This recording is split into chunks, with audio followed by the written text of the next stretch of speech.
নমস্কার বন্ধুরা, কেমন আছেন আপনারা সবাই। আজকে নতুন আরেকটি ভিডিও নিয়ে চলে আসলাম। প্রথমে তো ভয়েস দিলাম, কিন্তু পরে ভিডিও তৈরি হওয়ার পরে দেখি যে ভয়েসটা ঠিক আসেনি। এই জন্য আবার নতুন করে ভয়েস দিতে বসলাম। তো অনেক দিন পরে আবার ভিডিও দিচ্ছি। অনেক দিন ভিডিও দেওয়া হয়নি, আমি বাড়িতে ছিলাম এই জন্য।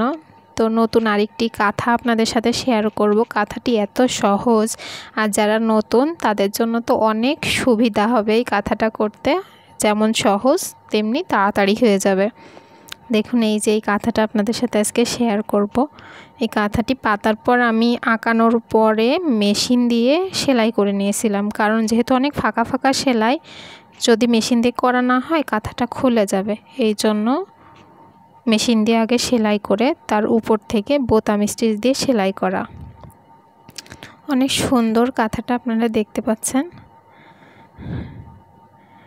আর বোতাম স্টিচ সেলাইটা অনেকেই জানেন, তারপরেও যদি কেউ না জেনে থাকেন আমার কমেন্ট করে জানাবেন, আমি অবশ্যই চেষ্টা করব আপনাদের সাথে শেয়ার করার জন্য।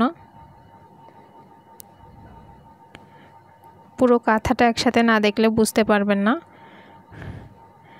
আসলে ডিজাইনটা কেমন। এটা হচ্ছে মাঝের ফুলটা একদম একটা বেড কাভারের মতো করে সেলাই করা, মাঝখানে বড় একটি ফুল দিয়ে চারপাশে চিকন পার করা। এই যে মাঝখানের বড় ফুলটা সম্পূর্ণ সেলাইটাই বোতাম স্টিচ দিয়ে করা, এছাড়া অন্য কোনো সেলাই এই কাঁথাতে নেই। এই জন্য যারা নতুন, যারা ভাবছেন যে কাঁথা করবেন, এই কাঁথাটা তারা চোখ বন্ধ করে করতে পারবেন, এতই সহজ কাঁথাটা।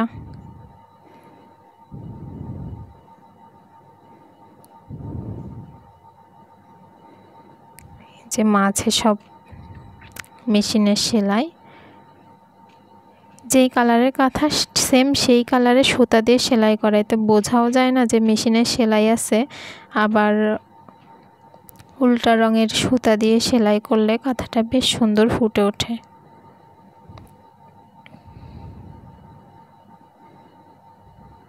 আমার খুব প্রিয় একটা কাঁথা এটা।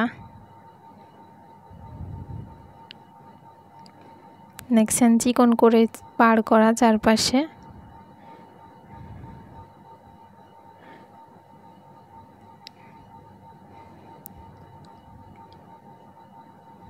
চার কোনায় এমনভাবে চিকন করে পাট তৈরি করে তারপরে সেলাই করা।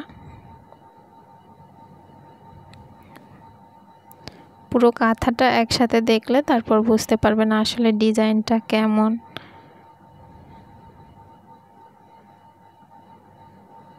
এই যে পুরো কাঁথাটা,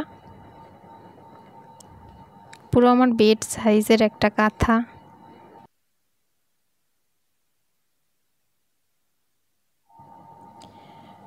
অবশ্যই কমেন্টের মাধ্যমে জানাবেন আমার কাঁথাটা আপনাদের কাছে কেমন লাগছে।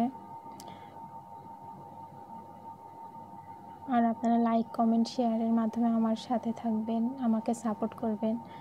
আমার ভিডিওগুলো আপনাদের কাছে কেমন লাগে অবশ্যই আমাকে জানাবেন, তাহলে আমি আপনাদের থেকে অনুপ্রেরণা পাবো নতুন নতুন ভিডিও দেওয়ার।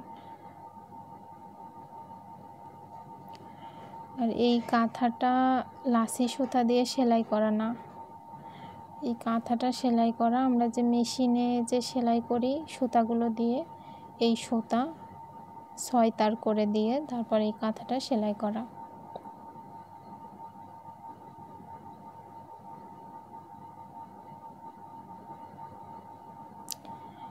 আপনারা অবশ্যই আমাকে জানাবেন আমার ভিডিও আপনাদের কাছে কেমন লাগে, তাহলে আমি আপনাদের থেকে অনুপ্রাণিত হব আরও নতুন নতুন ভিডিও নিয়ে আসার।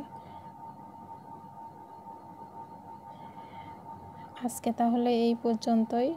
আপনারা আমার সাথে থাকবেন, পাশে থাকবেন, অবশ্যই আমাকে জানাবেন আমার ভিডিও কেমন লাগছে আপনাদের কাছে, আর কাঁথাটা কেমন লাগলো অবশ্যই করে আমাকে জানাবেন। তো আজকে এই পর্যন্তই, এখানেই আমি আমার ভিডিও শেষ করছি।